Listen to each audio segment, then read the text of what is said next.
James, hello. My name is Henry. I spoke with you briefly back and forth on LinkedIn, and I wanted to put together a quick presentation since I imagine I wouldn't really have the opportunity to do an elevator pitch with you.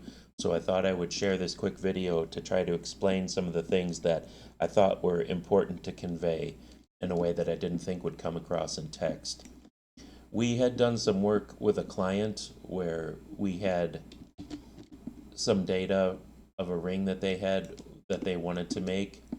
And I remember having that data, and so I thought it would be a perfect opportunity to sort of explain some of these differences in this generic term of CAD and what that entails and what you might be doing differently in one style or another. And I thought this might be a perfect opportunity to talk about that. If you look over here at the top ring, the one in the distance, I hope you can see that it becomes very obvious where one surface starts and stops, and it has a very rectilinear, almost architectural feel. Not to mention some of these workouts that get really complicated into corners and stuff.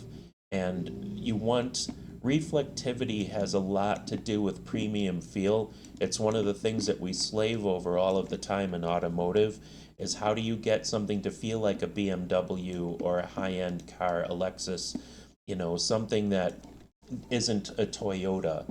And it's a lot of this kind of love in the CAD work that isn't easy to convey. And I thought I would do it visually. I'm going to switch to a mode that shows some of the reflectivity between the surfaces. And I'm hoping if I'm zooming in here that you can see these look what we call very juicy. So, hopefully you can see that's a juicy surface going on there. Whereas if you look at this model in the back, it just doesn't, it looks like a student model, what we would say. It doesn't, it looks very pedestrian to us, to my eyes, to the kind of work that I've done in the past.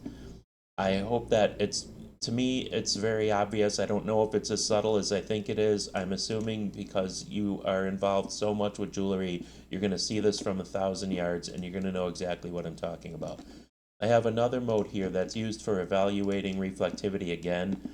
And I want to tell you, there's a lot of nerd speak about what we do, and I don't want to get into the nerd speak, but I want to show you here, if you look at the quality of this transition on this piece and this piece, I would hope you can see that the difference is pretty radical in the reflectivity.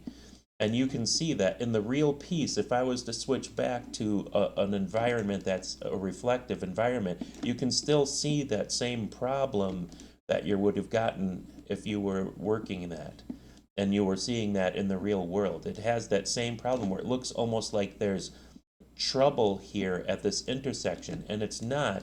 It's just that CAD models by default don't really have the levels of sensitivity that we're typically talking about. And I thought it would be a good example of something where I'm taking a model where the differences, I mean, they're less than a quarter millimeter everywhere. It's not big stuff. It's stuff that takes a long time to truly acquire and to really understand and to really move forward on as you're working on products. And this is something where I'm familiar with your company and I really like the work that you do. Initially, I had gotten into jewelry stuff from, I believe his name is Stephen Kretschmer. So Kretschmer, I brought in an image of the ring that really inspired me. This is what really got me into jewelry stuff. And this is what really had me very much thinking about premium feel and section and line art and quality and that sort of thing. That sometimes it's the ultimate simplicity that sometimes can be so difficult to capture because it shows everything. And with that in mind, I also wanted to bring up a case study of something that we were working through. And so I wound up spearheading this where a company came to us, it was Buffalo Trace, and they were having a very, very difficult time making this premium, ultra premium product that they were making. They've got this angel wing that's wrapped around this bottle, but this angel wing is manufacturing kryptonite. It's a full 360-degree helix. It's crowned in every single axis. It's crowned both positively and negatively. It's an extremely complex shape. It's got insanely delicate filigree little angel wing attributes to it. And all of this had to be, made in a way that they were able to produce enough of them to meet the demand of the client, which again is in this ultra premium space. We're talking a few hundred a year. We're not talking like we are in automotive where we're doing 150,000, 200,000 a year. So when we were working on this project, I worked very closely with the client trying to really nail down getting a luxury premium feel for the trying to capture exactly what they were trying to do.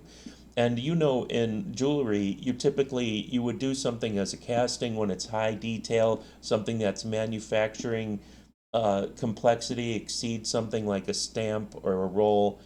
So that's the problem with this is no one of those processes would work.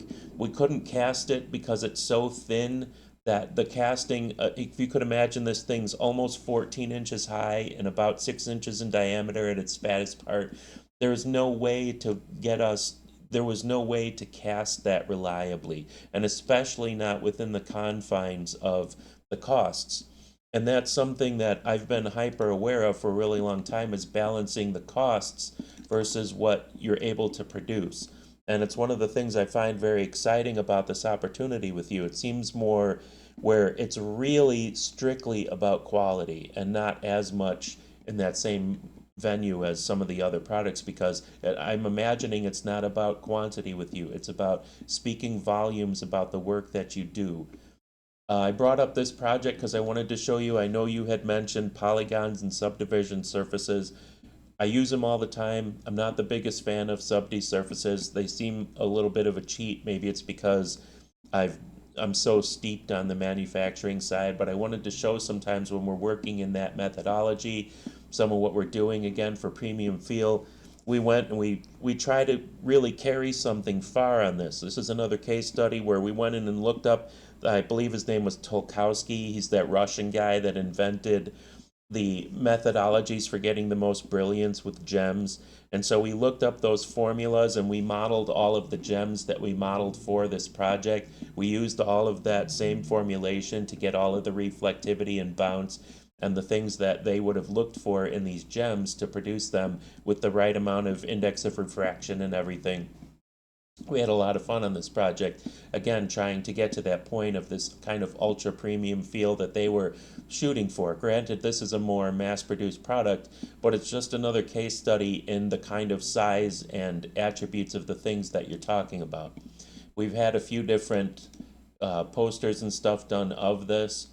And so, whatever it is on the data side, whether it's parametric surface, whether it's solids, whether it's sub-D, whether it's polygons, I can work whatever. There was a mention in there about that you wanted people who could work back and forth with scan. I own several scanners, I'm steeped in scanning. Going back and forth, working between inside the computer and out of the computer, whether it's transporting out to CNC or 3D printers, and then scanning that data back in and refining it. This was one project we had done with the Illinois Supreme Court where we LiDAR scanned their building and they had an issue with their capitals where some of this detail work they were concerned that it would get lost to acid rain. So we said, why don't we capture that for you as a moment in time, then we'll surface this out, and then if at any time you ever actually have to make a new sandstone piece, you'd have actual data to go to, which would radically simplify the process and make it very repeatable. So this was just an example of working from scan, and I had a few different images from this project we were working on with the wings. These are the wing tips. I just wanted to show you, we're literally hand making a lot of things. This is something where, I myself and I'm working with other craftsmen to produce this, and that's the part that's a little bit nebulous, is I don't know. I know your core fundamental competency that you're looking for is CAD, but I don't know how many orbiting skill sets would be beneficial to a position like this. So I wanted to show you that I can sketch. So if it's sketching, whether it's with my kids making monsters or some of the more mechanical stuff I do at work, This is some of the kind of futuristic ring stuff I like to do. I like to really get crazy with some of the jewelry design work. So if it's sketch all the way up through production release stuff, I've definitely got it covered to where I can deliver the kind of quality and premium feel that you're looking for. When I saw this and I realized I almost I couldn't almost believe you were looking for CAD people. I found it very surprising and very refreshing because jewelry and watches and that sort of thing is something I felt as though I had always been meant for. It's just, again, unless you're talking about Shinola, there's almost nothing like that going on here in Michigan. And definitely Shinola is more of that mass produced, feel type stuff versus ultra premium. So I wanted to let you know that my whole career has been spent targeting ultra premium, whether it's this, obsession over reflectivity and quality of surface, just the feel and look and quality. I went to CCS. I was an industrial designer, obsessing over line and quality work for my entire career. So I appreciate your time today. I hope this wasn't too long-winded. I thought it would be a good opportunity, even if I didn't fully flesh out this model, to show you those differences I'm talking about between an advanced CAD modeler and somebody who's really, they can model, but it's not exactly the same thing. So anyway, James, I really appreciate your time today, and I hope we have the opportunity to maybe speak more about this. And if you have any questions, I'd love to speak further. Okay, thank you. Have a good day.